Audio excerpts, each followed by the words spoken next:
Welcome to a special podcast interview for the growth members this year. We're really pleased to have Governor Larry Harper and Club President Michelle Meyers with us today. Larry's from the Central Ontario District, and Michelle is from the Michigan. Michigan. So thanks for being with us. We're going to talk about a lot of interesting things. You guys have some dynamite stuff happening out your way. So one of the things we'd always talk about on this is how you got involved with the Optimist organization. Larry, how did you first become associated with the Optimist Club? Well, I was invited by a friend to go to a meeting with the Spencerville Optimist Club. I do quite a bit of fundraising for nonprofit groups, and they wanted me to help them raise $100,000. And so that was why I was asked to join.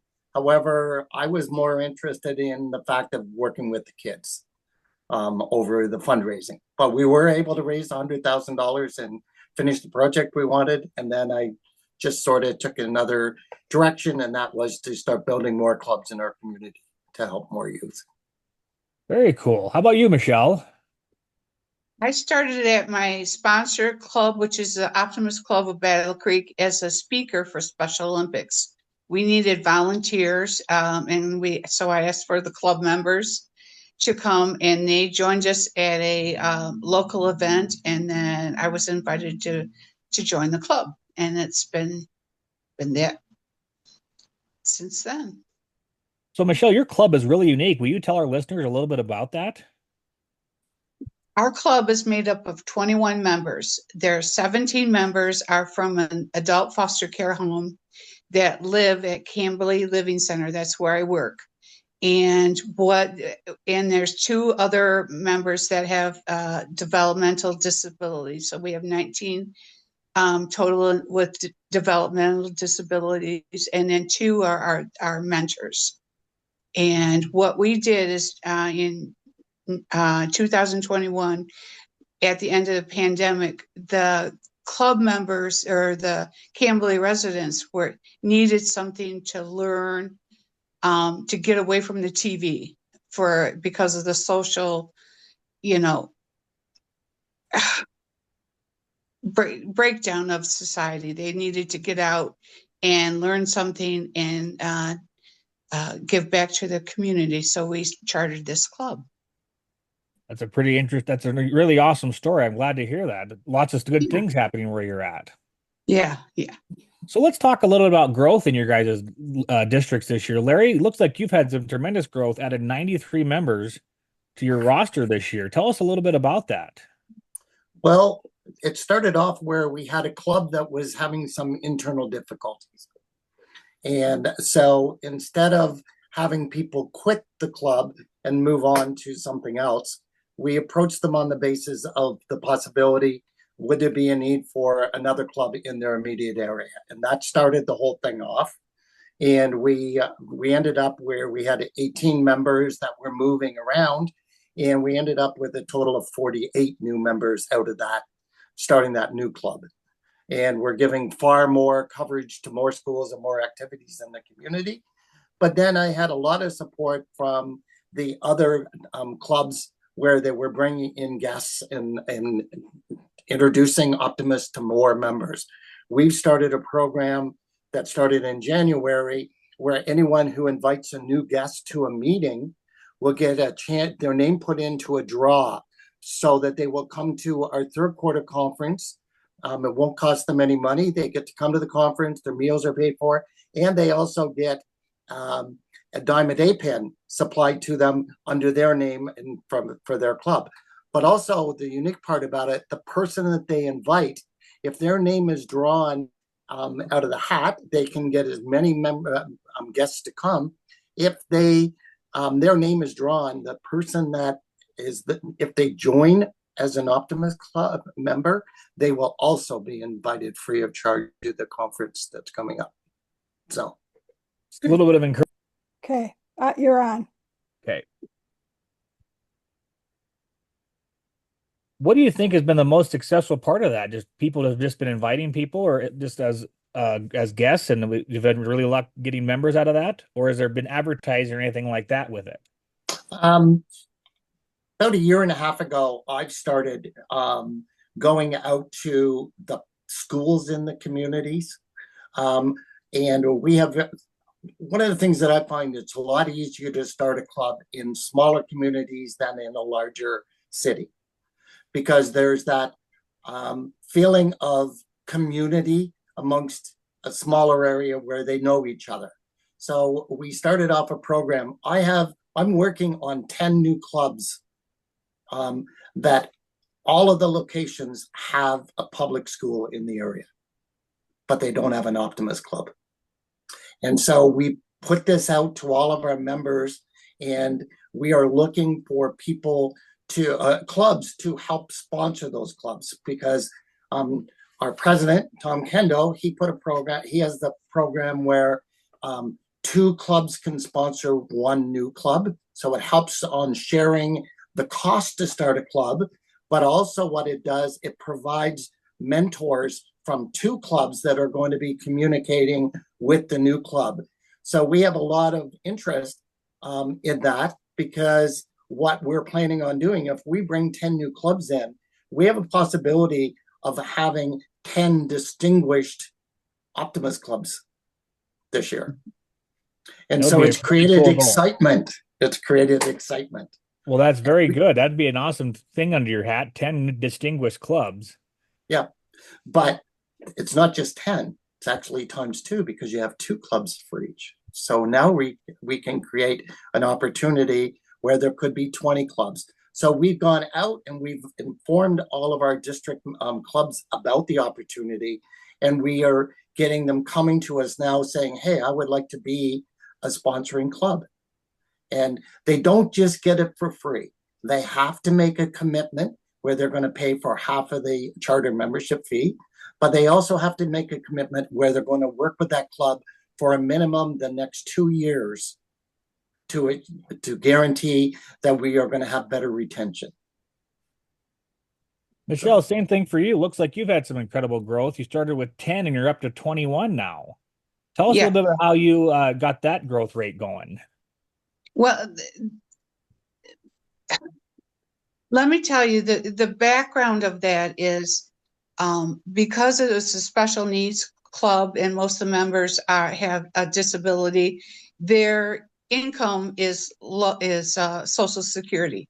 So we start with their obligation is $25.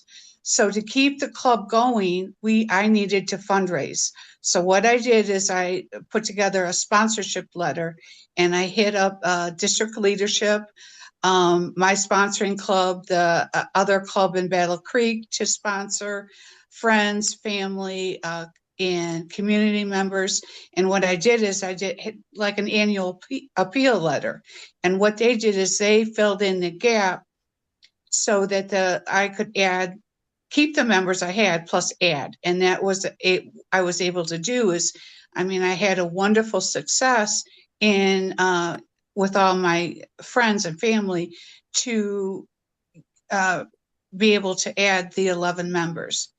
The challenge is we're going to have to continue to fundraise in the future to keep this club going, because it's either we lose the members because we don't have the dues funds, or we continue to fundraise with the sponsorship letters, and then we can keep going with the club. So a few other Optimist clubs helped out your members. That's a pretty cool thing for them to step up and do that. Oh yeah, it was wonderful. I cannot believe the ability in the heart of these different members and clubs in my district that really have supported my efforts for the brighter day. It's all about inclusion and collaboration and all that stuff in this club. So a lot of your stuff has any of that, yours has been through direct marketing to a club. Is there any other way that members join your club? Well, we have other people that are interested, that have developmental disabilities, and that are interested in joining as members. But the problem is we have only so much space at where we're at. So, I've got, and to be honest, I've got 30 clients that work at camp or live at Cambly. So I've got 30 members built in. Everyone would be wonderfully, interested in joining that club if they had the funds and I could fundraise for them. Larry, how did you guys get some of that stuff? Were you training your presidents, or have you been reaching out to your presidents to get some of this stuff rolling? Yeah, what we did is we approached it on the basis of the place to have a club is wherever there's a public school. So I went to the Upper Canada District School Board in our area, and I got a list of all the principals and all the administrators from each of those schools. So then we went out and reached out to the administrators and the principals, and we asked for their help. We told them that what we wanted to do is we wanted to work at their school, helping the children in the communities. So with that, then we reached out, they helped us to reach out to parents of the parent committees. And we were very successful in starting. We have another club that we're going tonight to start. That'll be another new club this year in Maynard. And some of these communities are quite close together. But what we're finding is smaller communities, they have a big pride in having their own community and having their own clubs in their community. So it's not like it's going to overlap. They're going to be able to take care of their school, and they will work together in like larger groups of Optimist clubs. But what we've done, we put an actual roadmap together of how to succeed. And I bet that so goes a long way too. Yeah, and we've given all of our presidents and all of our clubs that roadmap of how it works in our area, where they can take it to their areas, because we have a very widespread district. I have 6 hours of travel to be able to cover my district. So, and some of them are in larger cities, and we're finding that the larger cities, the numbers are dropping off. And so we're now have all the other clubs where they're looking wherever there's a school, there could be a possible Optimist club. And that can happen in the United States, Canada, Jamaica, anywhere around the world. That if there's a school, there's a need for help, because all of our schools are losing funding and everything else. What I do, we have a club, the Seaway Optimist Club is the club I belong to, and we changed our whole philosophy this year. We don't have monthly meetings. We have monthly events in the community. And it's creating a lot of interest for the other areas where I can go to the principals for the schools that we're already working with, and they will actually give us a letter stating how we're helping them, so that we can take that to other teachers and other principals that are in the school board. And their recommendation is that they should consider an Optimist club in their community. So it really helps us. We have outside help and we have inside help. In our events that we do, we feed the kids at every event. We supply all the materials. And all I did is I went out to the community, business people and organizations, and said, we are going to do events every month that the parents can count on. And it'll create bonding between the parents and the kids, because it's not a daycare center. The parents have to, or the guardians have to, join in the activity with the kids. So it's creating family bonding. With that, we have parents that are now coming to us and saying, hey, how do I join the Optimist Club? I'm coming to all the events with the kids anyways. I'd like to be part of it. That's pretty awesome that you're getting that much success rate, because I hope that can funnel over into other places in the US, Canada, get some more membership back up. I think it can. Michelle, what are some of the stuff that you guys do with provide training or something like that for your members or people that are sponsoring? Do you tell the sponsors, what's going on with the club, so they can keep track of you? Well, the training that we provided for our members was, we had to start at the beginning, how to conduct yourself at a meeting, wait and raise your hand, how to do the creed, the president and the secretary and the treasurer, they went through the training on with their own mentors on how to keep the books as a treasurer, how to pay the dues on time. And we had how to, just all that stuff on how to go to the Salvation Army and maybe connect with the speaker and ask for a speaker to come to our club meetings and stuff. We've had, our club president who works with me, he has gone to the local police and fire and had them come into our meetings to speak. He rang bells for Salvation Army for a couple of years all by himself. He got on the public transportation and he went in and he signed himself up to the Salvation Army and rang bells. And it started with all that kind of stuff. And they're now, the members have got an ownership of their club where they're asking for, we want to do this kind of project, we want to start this, so it's not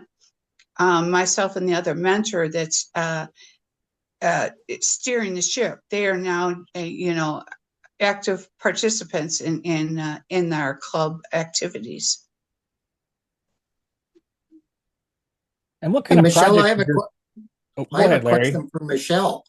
Yeah. Michelle, are your members on Optimist Institute? They are. Well, what has happened is they come with a mentor, not just myself, somebody else, and we work through the Optimist Institute together. Does that sound so? There, yes. So we're doing. It's an educational component of the whole experience with Optimist. Yeah, because I'm finding I've gone through pretty well all of the courses on Optimist Institute, and I'm totally impressed with the quality of the presentations and just what you can learn from them. And like by having not somebody stand up in front of them and talk, but being able to look at a screen and view it at their own time could be very valuable to them, I think. Yeah, exactly. Yeah. Larry, when you're building these clubs, what are some of the stuff you're telling people that the Optimist International can do for them? What are some of the selling points you use or in your sales pitch? Well, first thing, it's what Optimist can do for the kids in the community. And that's my biggest thing, is that we can provide all kinds of services. We have programs like the oratorical and the essay competition, and we go and we participate at the schools with tutoring and mentoring, and we help with the sports activities that they have, track and field. We run basketball clinics. We set up and we've done it at schools already, so we can show them how it works. We set up garden boxes for all of the kids. Every classroom has a garden box in Spencerville where they plant vegetables, and they provide them to the kids in the classes that don't have fresh vegetables at home. So the opportunities are whatever the children in the school needs help with. And I think that's the important part of it, because Optimists have all those programs. We have so many programs that we don't even talk about. We don't talk about the art programs and the poetry programs and the music programs. And they're all things that can actually benefit the kids. What we do is, instead of us thinking we know what the kids want, we ask the kids what they want, what programs they want to run. We're running a very unique program this weekend, and that is a drone sports weekend, where the kids get to go and fly drones with their parents, and they get to play with robots. The kids wanted it. They told us, well, we would like to do that kind of stuff. So we found a program that is going to fit that need. So Optimists, we're optimists. We can do anything. All we need to know is what they need help with. Are there any, Michelle, do you have any words of wisdom for other presidents out there that are looking to grow their club? Don't stop. Think outside of the box. I did not think that this would honestly work but it did, and thank God that this approach worked because our residents at Cambly, they thoroughly enjoy becoming optimists. They enjoy giving back to the community. They enjoy learning. They enjoy personal growth. And it's so satisfying to me to see how giving back to the food bank and the Safe Place, which is a women's shelter. This week we're going to be doing fleece blankets. And so we've just done all sorts of stuff. We've gone to the local baseball game, and we go in the fall. We go to a local a farm that is owned by one of the Battle Creek Optimist club members, and it's called Jolly Rogers Farm. And they have Elvis chickens. They have little feathers that go up on top of their heads, and they love going out to that farm and seeing those Elvis chickens and picking the apples and making applesauce and just doing all sorts of fun things and getting out of the house. And just like what we enjoy, they enjoy too. And just don't stop. You just keep going and persevere. Larry, do you have any words of encouragement for any member or governors out there because they're going to have a hard time competing with you with 10 new clubs if you're building? Well, that's what we're doing. We're making that challenge for them. Yeah. We're willing to speak up and go out on the limb and say, we're going to do it because we are going to do it. I'm not doing it by myself. I have a team of very good 6 members that are part of the club building and retention team. And then I have all the governors that are on that team, lieutenant governors that are on that team also. The big thing, just ask. You don't know who won't say yes. Yeah. Okay.